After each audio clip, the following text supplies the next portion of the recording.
All right, guys, welcome back to Off the Record with A&A, episode 6. Today is part 2 of our special guest segment, and with us today we have Max Dutton. Max, if you'd like to introduce yourself, what you do. Yeah, I'm excited to be here on the pod with you guys. So currently I'm working at KWCH News in Wichita. I'm a weekend anchor and reporter.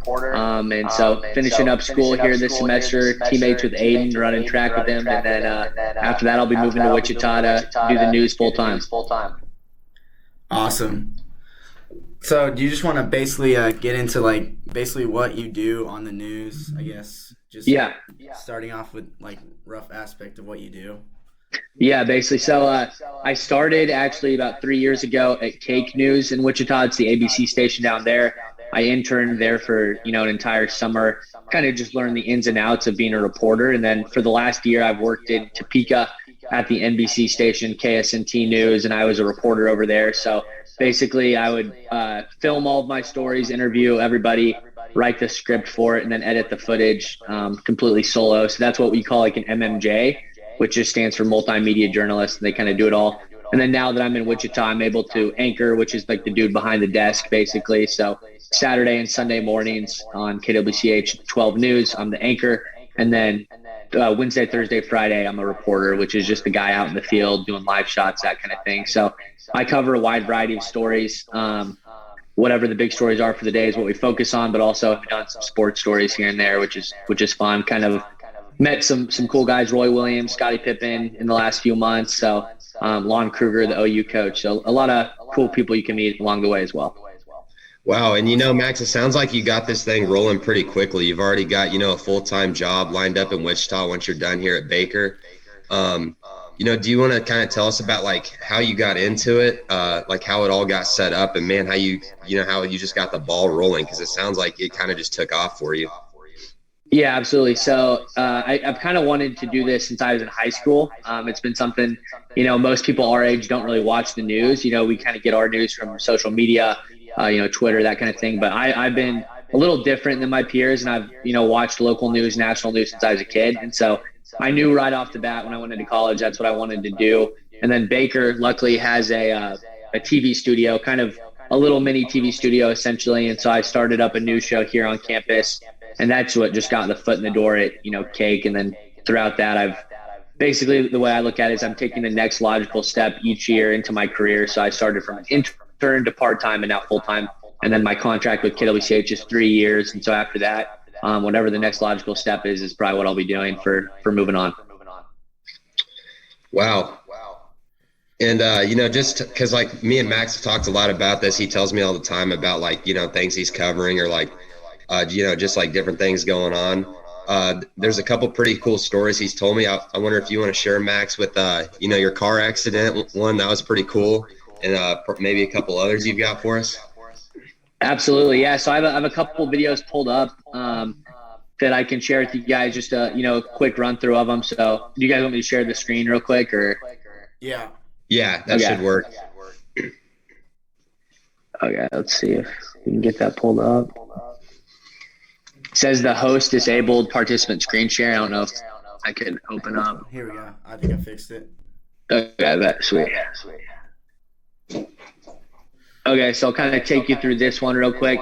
So yeah, Aiden was telling just a little bit just now about a little car accident I was in. So basically what this is, I was on my way to work and the roads were pretty slick. I wasn't driving, the smartest. I had cruise control on. And so I hydroplaned off the road. So I showed up to work a couple hours late, got towed. And my boss knew about it. I gave him a call right after I, went into the ditch. And so I get into work and he said, why don't you do a story about how to drive in slick roads, slick conditions? And I was like, all right, yeah, let's do it. So they let me do that story. And so this was on the 6 o'clock news. You can kind of see down there on the screen. And I got into work, 12:30, 1 o'clock, and had a few hours to put it together. But I'll play just the first part of it, the first 20 seconds. It shows some pictures and stuff, and kind of a fun story, definitely a memorable one right here. Let me know if you guys hear the volume.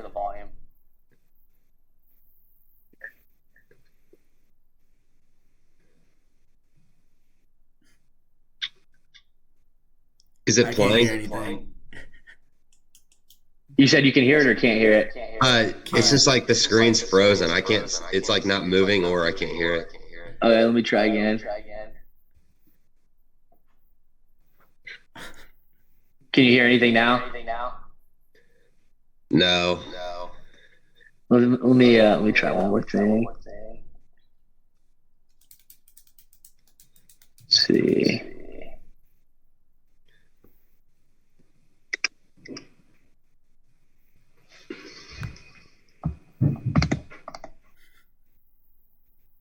All right. Here we go. Let's see if this works. Oh, there Can we you go. guys see now? Oh, there we go. Yeah. All right, let me rewind just a tad.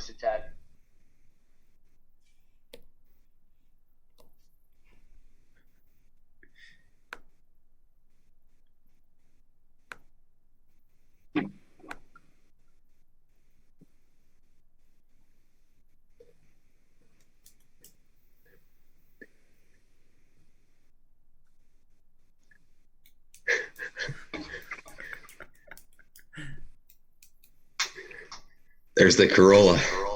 Yeah.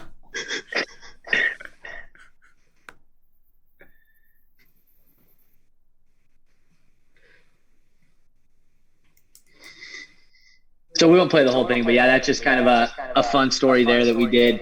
I talked with a tow truck service, the one that actually towed me, and then I talked with AAA just about some tips. So that's one of the fun stories, and this is a sports related one. So I'll kind of play that. Let's see. Let me pull it up. Is my screen still sharing? Do you guys know? No, it's not. Right now, it's just on you. All right, let me. Max, do you think you're the first person in history to get in a car accident and then get to do your new segment about it? Man, I would doubt it. One. I'm sure it's happened to someone before. It was fun though. They pulled me into work that day and they're like, "You want to do this?" And I was like, "Absolutely." It'll give me something to do with my tow truck because it was like almost a $200 tow, and I was like, "Let's make it worth it at least." Right. All right, this next one's sports related, so it's a little more related to the pod. Okay. Let's see.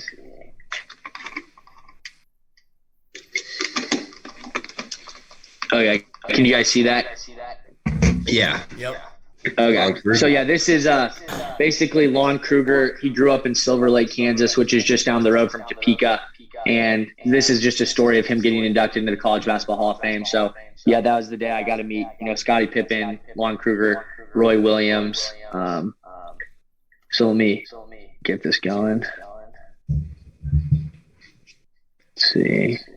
Lon Kruger was also a long-term assistant for Kansas State basketball. I forgot. Yeah, you're right about that. Good coach for us. Wasn't he an All-American player over there? I don't know. I think he was all conference. I don't know if he was all American, but he was like a good player.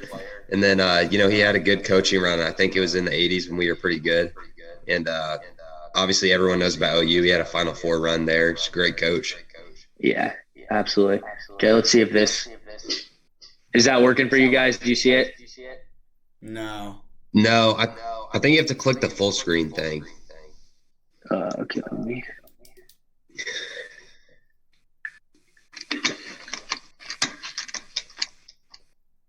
Man, why is this so confusing? Let's see. Zoom's making this more difficult than it needs to be. Bro, for real. Oh, man. Let me hop back on. It says my screen sharing is paused. Let's see. New share. Here we go. Can y'all see that? Yeah. Yep. Okay. Oh.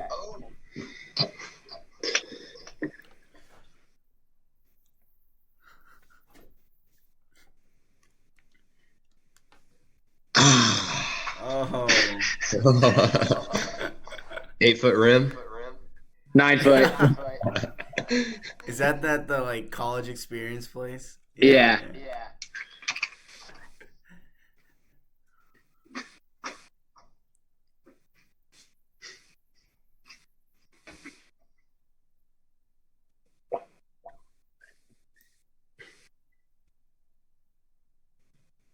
Were you in there during the ceremony? Yeah, I'll fast forward a little bit, kind of one of our interview. Oh, wow. Oh, that's sick.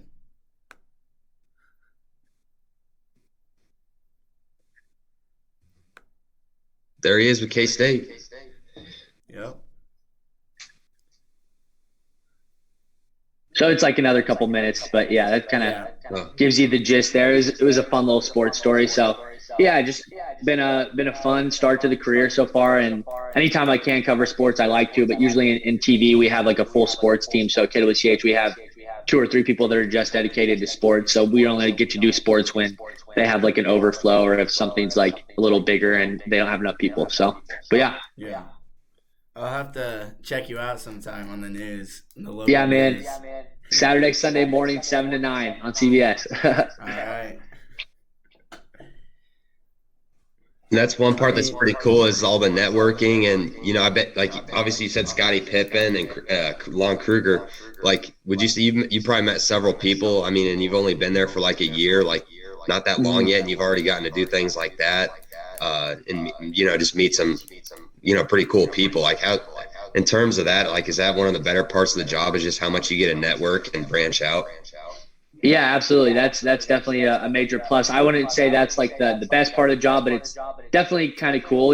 I now have like Lon Kruger's phone number and he's texted me before about my stories and stuff, which is cool. So, those are really nice, but TV industry is a really small world, so making sure you make those connections, that's how you kind of step up and it works out like that. Because the way it is the TV like stations are ranked by market size. And so the bigger the city, the higher the market. So New York's number 1. Topeka, where I was at, was in the 140s. And now I'm in Wichita, which is like number 70. So basically, the more you take in your career, you try to jump markets higher and higher. And then eventually the goal for most people is to make network news, which is, like your Good Morning America, your, NBCs, that kind of thing. So would you say that's something you would want to do in the future? Yeah, no, that's definitely my goal. I don't know how long it'll take, that kind of thing, but the goal is to make network news. And so a big reason I'm at KWCH is because the news directors over there, when I went in for my interview, I told them my goals from day one, and they said, we'll help you get there. So definitely something I'm going to try to achieve. Awesome. Well, I mean, just anything else you'd like to share, I guess, or any cool stories you've had? Yeah, I guess for anyone like watching the pod that's kind of interested in doing sports media, even you guys, kind of, dipping your toes in the sports media world, I'd say the best advice I have is to continue doing what you guys are doing, make it to where you're comfortable, speaking on camera, doing podcasts like this. That's the best first step. And I was told, in high school, don't say no to anything. So basically, if someone has a position for you or wants, to use your guys' help for something in sports, always say yes. And that's how you kind of get into the sports media world, because it's definitely a fun world to be able to report on sports all day, go to the sporting events. Like we have 2 guys from KWCH out in Phoenix right now for the Super Bowl. So stuff like that is, and it's all paid for. Stuff like that is obviously fun. A lot of people want to do it. So it's a competitive industry, but what you guys are doing right now in college is a great first step for sure. One final question to kind of add on to that. Would you say like the job market there, you kind of mentioned it a little bit just now, but would you say the job market's like flooded, or are there a lot of like, is it pretty hard to get into, or like, are there a lot of people applying, or is it pretty spread out and like you can kind of get in there and, see what you can do? Yeah. So that's a great question. So what I've been told recently is for TV news, this is one of the best times to get into it right now. Pay is the most competitive it's ever been. People are jumping markets higher than we've ever seen. So this is a really good time to be in TV news.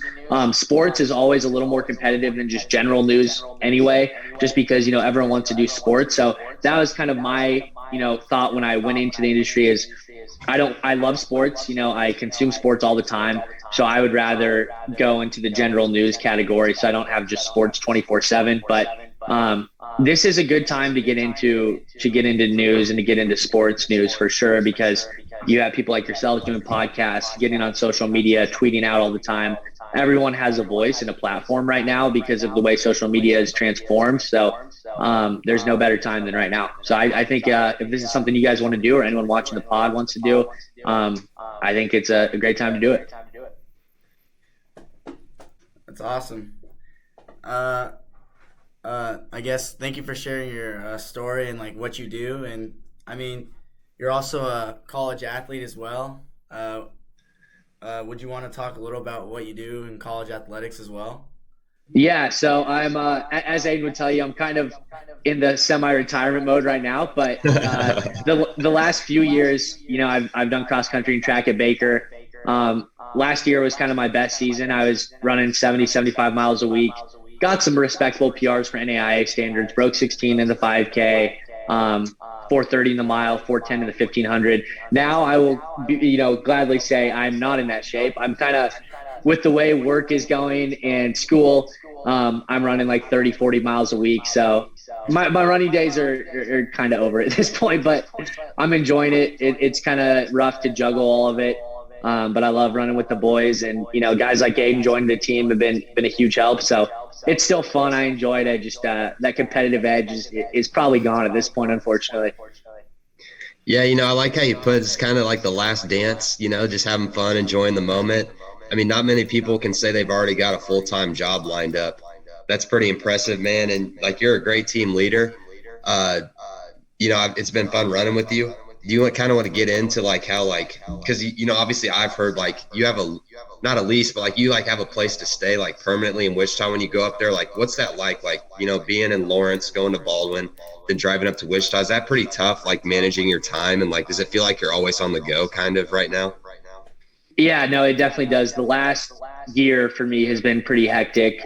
This summer I lived in Topeka this summer while I worked at the station there, and even this summer I was running 60, 70 miles a week. So I'd get up at 5:30, run with a buddy of mine in Topeka, go to work. And then I did actually a musical this summer, and we had a rehearsal at 6:30 when I got off work. So I was basically up from 5:30 until about 11 o'clock at night. My sleep schedule was rough, but right now it seems like a lot, but I'm one of the guys that like to stay busy. I know some people like to have their downtime. I'm kind of one of the people where I don't really need that.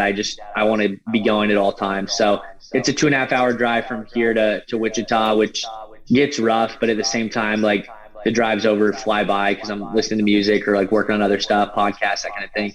But I don't want to complain about it because this is the lifestyle I chose, and I'm enjoying it. So. Awesome. And then I just have a question. I just thought is, if you could do a report on anything in the future, what's your dream report? Man, that is a great question. I was talking with my roommate the other day. Tom Brady's now retired, but he was a guy I looked up to as a kid. So that's kind of gone. Would love to interview him, but I'd say LeBron is by far my number one pick. If he's ever in the Wichita area, yeah, of course. LeGoat, I should say, after that, breaking that record last night. Get out of here. If I could interview LeBron, that'd be a dream come true. Yeah, that'd be awesome. I do have to pay my respect. He's the greatest second place finisher ever. No one else has lost on the biggest stage as much as him. So, if we're if we're going for second place trophies, then LeBron's the GOAT, but I'm taking MJ 6-0 all day. Never failed on the biggest stage.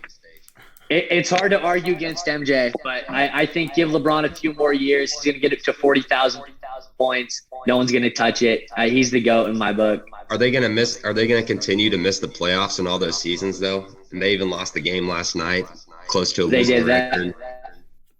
That was hard to watch. I watched that whole thing, and I'm going to be honest, that was kind of awkward when they lost that game because it's like, do you even celebrate afterwards? But I think what he's going to do, I mean, I don't know if you guys heard his interview afterwards, but I think he's going to stick around for a few more years, wait till Bronny gets there, and then, his legacy's already defined. He doesn't have to prove anyone. He doesn't care about our opinions, you know what I mean? So at the end of the day, he's the GOAT in my book. People might disagree. MJ's a valid option as well, but that's just who I'm choosing. Got a little sidetracked there. I love how we have a GOAT debate after that question. Yeah. Well, I mean, Massey, you got any more questions? Or no, but in 2011, Jason Terry outperformed LeBron in the finals. We don't need to get into that. I will be the first to say he's had a couple rough appearances in the finals, but also it's kind of hard when you don't have that much help around you. So what he's done by himself is pretty impressive. I'd say Dwayne Wade and Chris Bosh is a lot of help against Dirk. I don't know, not as good as Scottie Pippen and Dennis Rodman though. They never lost. You're right. It was a good team. I'm just saying he had help with them. I think if LeBron had those two, I think he could have 6 rings as well. I think LeBron's played with just as many Hall of Famers, you know. I guess we're kind of moving on from we're not talking about basketball. Oh, we had a lot of great, we had a great segment. Now I guess we're switching over to the GOAT debate. Let's do it. I don't know if I want to get into that too much. I will say my NBA knowledge of current knowledge is pretty bad right now. I really only follow college basketball, so I don't think you want me having any takes, really. That's fair. You are a Texas and Patriots fan, so I don't know if we want to hear all of it. Yeah, no, you definitely don't. But I will say Aiden made the correct pick by saying that Texas will win the Big 12. I think we will. I think give us a few more games. We'll hold this lead out and we'll win the Big 12. Get a 1 seed probably too. As far as, everyone's familiar with Chris Beard's situation. He's no longer there for blatant reasons. Do you think that Texas hires from the inside or they go out and try to find someone? I think if we win the Big 12, I think Rodney Terry stays. I think that he's really proven himself more than I thought he would. I mean, that was a pretty big win over K-State, kind of a choke job on K-State's part more than us a win. But I know Aiden loved watching that game with me. But I will say if he can win the Big 12, give us like at least a Sweet 16 appearance, I think he's earned the head coaching job. Do you want to see him as head coach personally? Personally, I think we should hire from outside. I think that Arkansas guy would be solid. I would even take, Calipari, like any of those guys would be big. Or we could steal Jerome Tank from you guys because I know we'd probably pay him double. So probably even more than that. I think that is another possibility. Is not even Tang going to Texas, but really any other big school that needs to hire someone. I mean, the fact that we are like last in the Big 12 2 or 3 years in a row, and then we're going to get a 2 or 3 seed in March. Like Tang's probably going to win Coach of the Year this year, so that's going to suck to watch during the offseason. Just fingers crossed he stays with us and doesn't get a great offer somewhere else. Yeah, we'll see if he's been holding his word, because I know he says like he's here for the long haul, he's committed, but if that check says otherwise, I would leave too. So we'll see. He's proven himself though. He's legit. Yeah, and that's another thing is athletes like to do that too, where like they'll say, I'm staying, I'm not leaving. But like when you get that check and they're like, all right, write what you want, we'll pay you. Like it's kind of hard to turn that down. Yeah. So yeah, Wichita State's missing Greg Marshall. I'll say that. It's been rough since he left. Yes, they are very missing Greg Marshall. Yeah, I don't know. What do you say? I said, what's the atmosphere like at Wichita State now that you guys are on a losing spree? Raina? Losing streak? I mean, we're not on a losing streak. I mean, like losing spree, like you guys aren't making March Madness anymore. Marshall, you guys were in there every year. You guys were competitive. You made a Final Four. I will say we still,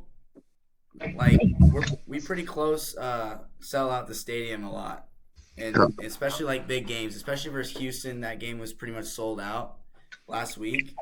But fans still show up. They still support because, Wichita State's probably the only sports they have in Wichita. So there's a lot of faithful fans down in Wichita. So no matter how well the team's doing or not, there's still a lot of fans. Everyone gets loud at the games. Different from other stadiums, I would say. K-State sometimes the last couple of years before they got good didn't have good attendance in their stadium. I will say that.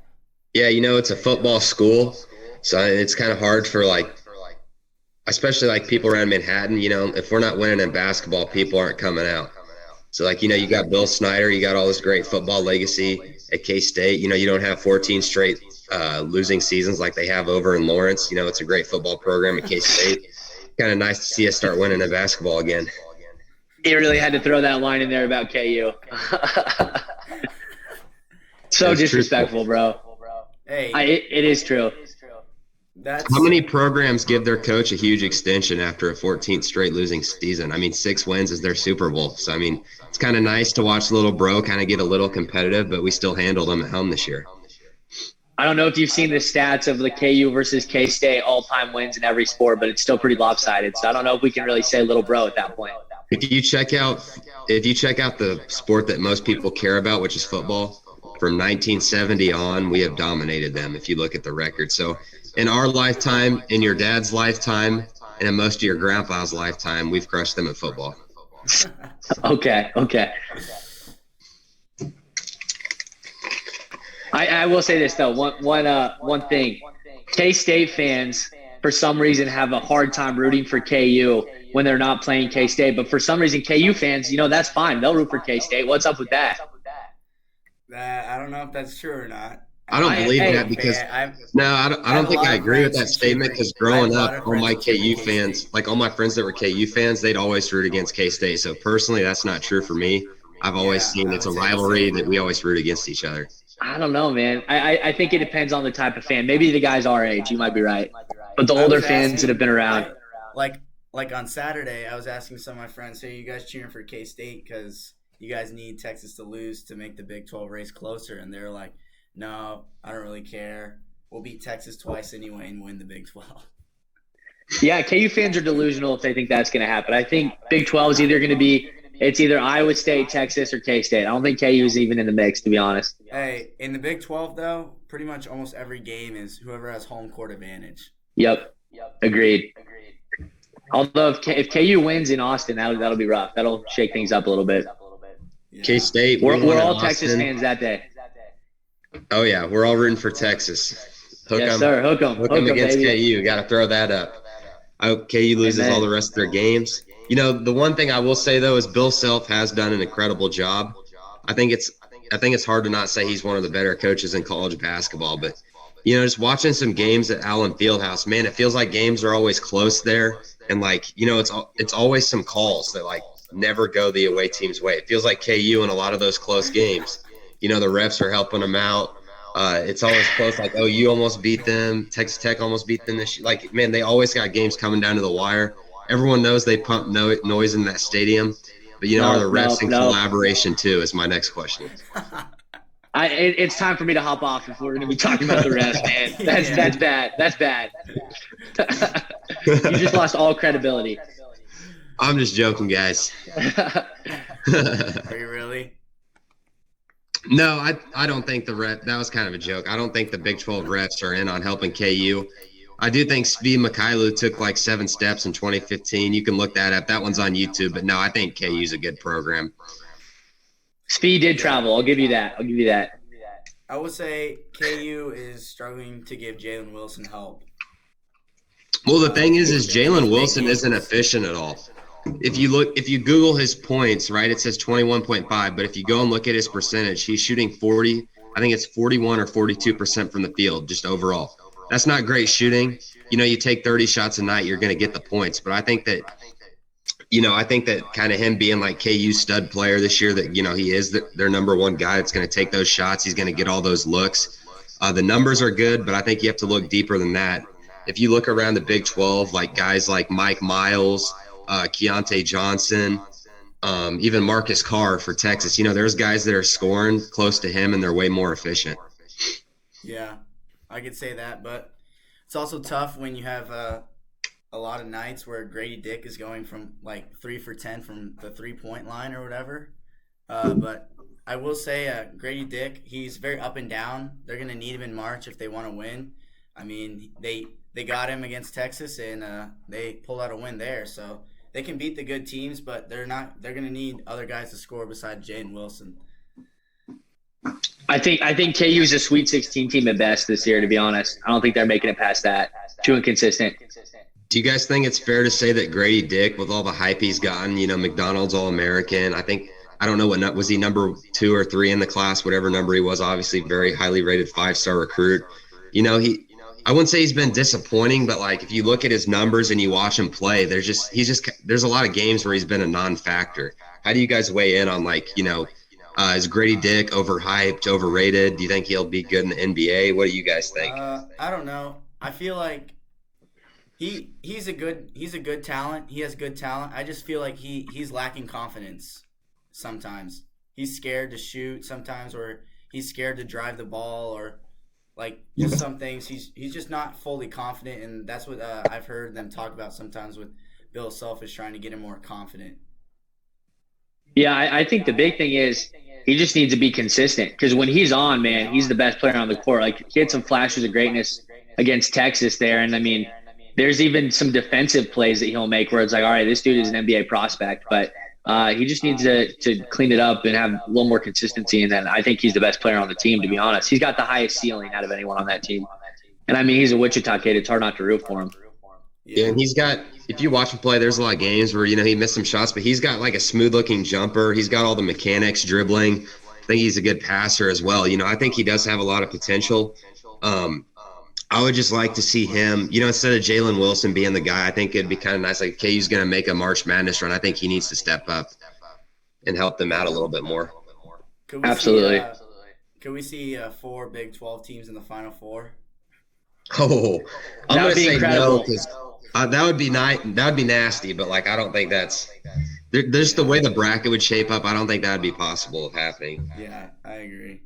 I mean, statistically speaking, it's nearly impossible, but that would be pretty cool. That would be sick. Even if we could get 2 of them, that'd be cool. Yeah.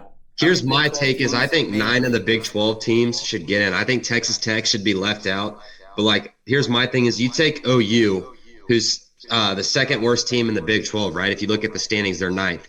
They beat number 3 in the nation, Alabama, by 30 points. So that just shows how deep the Big 12 goes. Anyone can beat anyone in that conference. It's very competitive.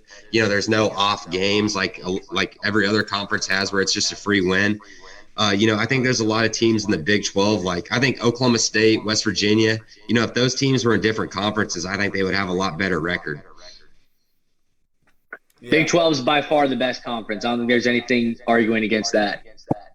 7-3 against the SEC.